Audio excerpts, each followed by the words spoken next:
बिस्मिल्लाहिर्रहमानिर्रहीम। अस्सलाम वालेकुम। उम्मीद है आप सब खैरियत से होंगे। अल्लाह सुब्हानहू तआला से दुआ है कि हम सबको अपनी फ़रमान में रखे। जैसा कि आप सबको मालूम है कि ईद उल ज़ुहा में थोड़े से दिन रह गए हैं, तो हम ईद उल ज़ुहा स्पेशल तिलकश कोफ्ता कबाब बना रहे हैं। इसके लिए हमने आधा किलो बीफ का कीमा लिया है। इसको 2 मरतबा हमने ब्रेक में से निकलवा लिया और 50 ग्राम उसमें हमने चर्बी डलवाई है। चर्बी डलवाने से ये होता है कि हमारे जो कबाब है वो सॉफ्ट बनते हैं। चलिए आइए स्टार्ट करते हैं। एक दरमियाने साइज की प्याज लेकर उसको मैंने ब्रेक कद्दूकश कर लिया है और 2 हरी मिर्चें हैं। इन दोनों को आप चॉपर या ब्लेंडर में अच्छी तरह मिक्स कर लें। प्याज, हरी मिर्च और अदरक को हमने मिक्सर के जार में, छोटा जो जार होता है मसाले वाला, उसमें हमने अच्छी तरह थोड़ा सा पानी डाल के अच्छी तरह ब्लेंड कर लिया और फिर इसका पानी हमने अच्छी तरह स्ट्रेनर से स्ट्रेन कर लिया। अब ये कीमे में शामिल करना है। बिस्मिल्लाह। ये लहसुन का पेस्ट है 1 टेबल स्पून, अदरक भी 1 टेबल स्पून, नमक 1 टीस्पून, कुटी मिर्च 1 टीस्पून, 1 टेबल स्पून पिसा हुआ सूखा धनिया, 1/2 टीस्पून गरम मसाला, पिसा हुआ सफेद जीरा ये भी 1/2 टीस्पून, थोड़ा सा हरा धनिया कटा हुआ, ब्रेड क्रम्स आधा कप। अगर आपके पास चॉपर है तो इसको चॉपर में अच्छी तरह मिक्स कर लें। अगर चॉपर नहीं है तो फिर आप कसाई से 3 मरतबा इसको ब्रेक मशीन से निकलवा लें। मैंने कीमे को चॉपर में ब्लेंड किया है। चॉपर में ब्लेंड करने से ये है कि ये जरा अच्छी तरह मिक्स हो गया। हल्दी डालना मैं भूल गई थी, वो 1/2 टीस्पून मैंने हल्दी का शामिल किया है। 1/2 टीस्पून लेमन जूस भी शामिल करना है।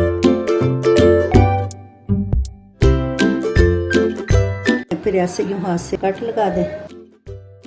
टर्किश कोफ्ता कबाब हमने रेडी कर लिए हैं। थोड़ी देर के लिए इसको फ्रिज में रखते हैं, फिर इसे हम फ्राई करते हैं। टर्किश कबाब के साथ ये सैलेड भी होता है। 2 दरमियाने साइज के प्याज हैं, 2 टमाटर हैं, इनको लंबाई के रुख काट लिया है और 3 से 4 अदद हरी मिर्चें हैं। 1 टेबल स्पून ऑयल का डाला है। ये सारी चीजें इसमें 1 से 2 मिनट इनको फ्राई करना है। 2 मिनट इनको फ्राई किया और इनको निकाल 2 टेबल स्पून ऑयल के डाले। इनको बिल्कुल हल्की आंच पे आपने पकाना है ताकि जो हमारा गोश्त है वो गल जाए।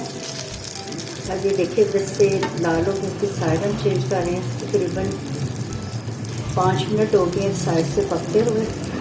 अल्हम्दुलिल्लाह हमारे तुर्कश कोफ्ता कबाब रेडी हो गए हैं। आपने इस रेसिपी को जरूर ट्राई करना है, कमेंट्स में बताना है। अच्छा जी, अब इजाज़त दें, नई रेसिपी के साथ हाजिर होंगे। अल्लाह।